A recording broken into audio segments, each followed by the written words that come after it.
Hello student, good morning everybody. हमारे जो defect थे क्रिस्टलाइन सॉलिड में वो कंप्लीट हो चुके थे। आज हम पढ़ेंगे ठोसों के विद्युतीय गुण, इलेक्ट्रिकल प्रॉपर्टीज़ ऑफ सॉलिड्स, कि कौन से ठोस सुचालक हैं, कौन से कुचालक हैं, किस में विद्युत धारा का प्रवाह होता है, किस में नहीं होता है, उसके बारे में आप पढ़ेंगे। ठीक है, इसमें आपको ज़्यादा डीपली नहीं पढ़ना है, बस ऐसी थियोरेटिकल है और ज़्यादा कुछ समझने का भी इसमें नहीं है। ठीक है, थियोरेटिकल पैरा है, इसमें जो मोस्ट है वो है आपकी बैंड थ्योरी या फिर आपके अर्धचालक। ठीक है, तो वो आप पढ़ेंगे ध्यान से। बाकी ये जो है आपका थियोरेटिकल है, जो आपने पहले भी पढ़ रखा है, कुचालक, सुचालक, अर्धचालक, यही सब है इसमें भी। ठीक है, तो देखिए क्या है, विभिन्न प्रकार की जो ठोस हैं वो विद्युत चालकता के प्रति विभिन्न प्रकार का व्यवहार प्रदर्शित करते हैं और उनका चालकता के प्रति व्यवहार के आधार पर ठोसों को निम्न प्रकार से बांटा गया है। सबसे पहला है चालक ठोस, जिसे आप बोलते हैं कंडक्टर। तो कंडक्टर क्या होते हैं, जनरली तो आप जानते ही हैं कि ऐसे ठोस जो विद्युत के सुचालक होते हैं, जिनमें विद्युत धारा का प्रवाह आसानी से होता है, उन्हें तो बोलते हैं चालक। अब इसकी परास भी देखते हैं, चालकता की परास कितनी होती है। चालकता की परास 10⁴ से 10⁷ ओम इनवर्स मीटर इनवर्स के मध्य होती है और धातु चालक में चालकता की कोटि 10⁷ ओम इनवर्स मीटर इनवर्स होती है। तो आपको पता ही है चालक ही सबसे उत्तम चालक होते हैं, क्योंकि उसमें ही विद्युत धारा का प्रवाह सबसे अधिक मात्रा में होता है। उसके बाद क्या है, चालकों को फिर से दो प्रकार से विभाजित किया गया है। एक होते हैं आपके धात्विक चालक और एक होते हैं विद्युत अपघटनी चालक। तो देखिए, धात्विक चालक और विद्युत अपघटनी चालक क्या है। धात्विक चालक बोलते हैं मेटेलिक सॉलिड, मेटेलिक सॉलिड। विद्युत अपघटनी चालक बोलते हैं इलेक्ट्रोलाइटिक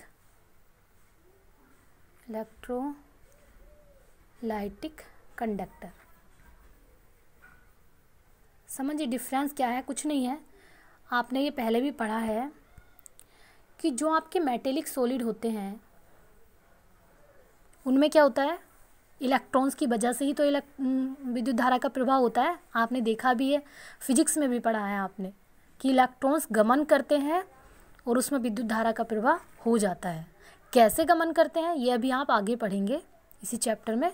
फिलहाल इतना ही पढ़ना है कि जो धात्विक चालक है उसमें विद्युत धारा का प्रवाह इलेक्ट्रॉन्स की वजह से होता है, कोई भी रासायनिक अभिक्रिया नहीं होती, क्योंकि रासायनिक अभिक्रिया होगी तो कोई बॉन्ड टूटेगा, कोई बॉन्ड बनेगा, लेकिन इसमें कोई बॉन्ड वगैरह टूटता नहीं है, केवल फ्री इलेक्ट्रॉन होते हैं और उन इलेक्ट्रॉन्स की वजह से विद्युत धारा का प्रवाह हो जाता है। दूसरे हैं आपके विद्युत अपघटनी चालक।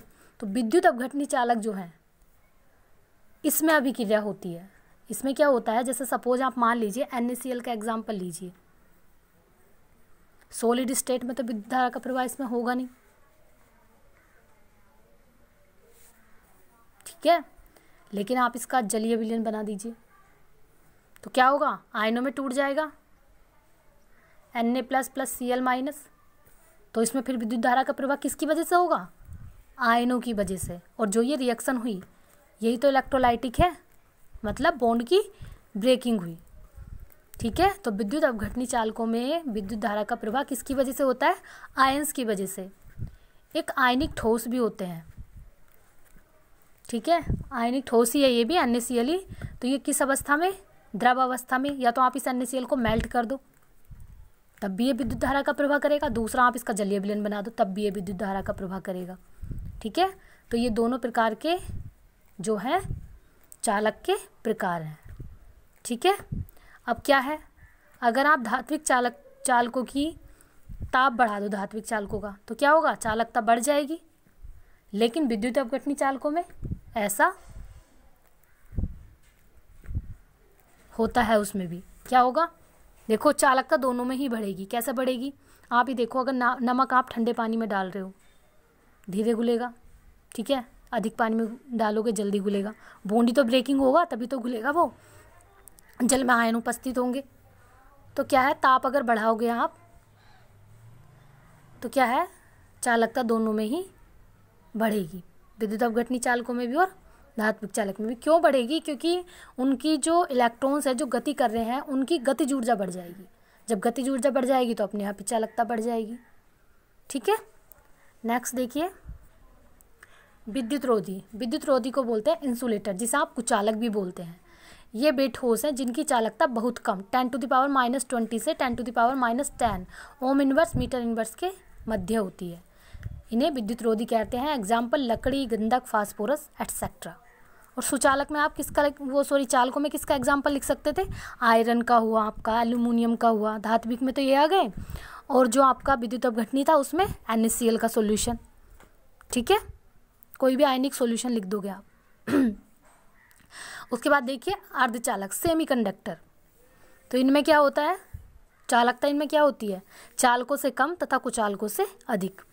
परास देखिए, इनकी परास जो है 10⁻⁻6 से 10⁴ ओम इनवर्स मीटर इनवर्स तक के मध्य होती है। इनका एग्जाम्पल सिलिकॉन और जर्मेनियम क्रिस्टल।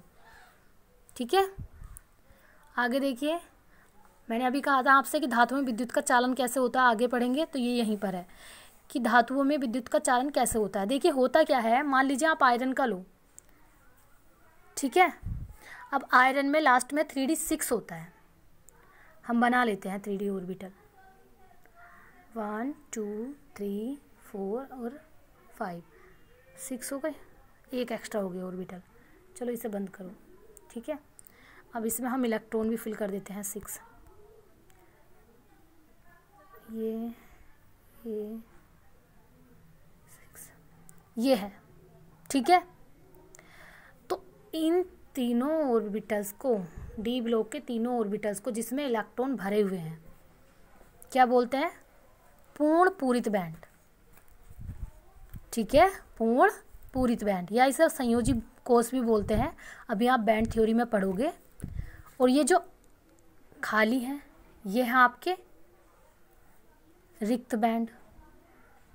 ठीक है, और जो ये डी ऑर्बिटल्स होते हैं ये 5 के 5 एक साइड नहीं होते, ये क्या होते हैं? स्प्लिटिंग हुई होती है इनकी, इस तरीके से होते हैं। 2 ऊपर होते हैं, 3 नीचे होते हैं। ठीक है, और नीचे के तीनों ऑर्बिटल में इलेक्ट्रॉन्स फिल हैं। तो क्या है, इनके जो बीच में गैप होगा, ऑर्बिटल्स के जो बीच में गैप होगा इसमें बहुत ही कम होता है। धात्विक चालक में जो बीच में गैप होता है वो बहुत ही कम होता है, जिस वजह से इलेक्ट्रॉन ईजिली जंप कर जाते हैं अब ऑर्बिटल्स में। यहाँ से इलेक्ट्रॉन यहाँ पे पहुँच जाते हैं, और जब ये जंप करते हैं तो इनके साथ साथ विद्युत धारा का प्रवाह भी होता है। या आप ऐसे समझ सकते हो, ये तो आप क्रिस्टल फील्ड थ्योरी के अकॉर्डिंग समझेंगे स्प्लिटिंग वाला। ऐसे समझ सकते हो, आपने मोट थ्योरी पढ़ा है, मोलिकुलर ऑर्बिटल थ्योरी। उसमें क्या होते थे? BMO होते थे, ABMO होते थे। ठीक है, बॉन्डिंग मोलिकुलर ऑर्बिटल और एंटी बॉन्डिंग मोलिकुलर ऑर्बिटल। तो जब इलेक्ट्रॉन BMO में होंगे तो मेटल की जो एंटी बॉन्डिंग मोलिकुलर ऑर्बिटल है और बॉन्डिंग मोलिकुलर ऑर्बिटल है, उनके बीच का जो डिस्टेंस है वो कम होगा। तो इलेक्ट्रॉन क्या होंगे? BMO से ABMO में जंप हो जाएंगे। ठीक है, आसानी से। इसी वजह से उसमें क्या होगा? विद्युत धारा का प्रवाह हो जाएगा, जैसे कि यहाँ डायग्राम में भी दिखाया गया है। ठीक है, इसके बाद कल हम पढ़ेंगे बैंड सिद्धांत, तो और भी अच्छे से आपको ये समझ में आ जाएगा। थियोरेटिकल टॉपिक है, अब ये चैप्टर आपका ज़्यादा बड़ा नहीं बचा है, और 3-4 टॉपिक बचे हैं, 2 या 3 दिन में कंप्लीट हो जाएगा। फिर उसके बाद आप लोग कॉपी में वर्क करेंगे और मुझे रोल नंबर वाइज सेंड करेंगे पेपर पे नंबर डाल के। मैं सबका वर्क जो है ऑनलाइन चेक करूँगी। ठीक है।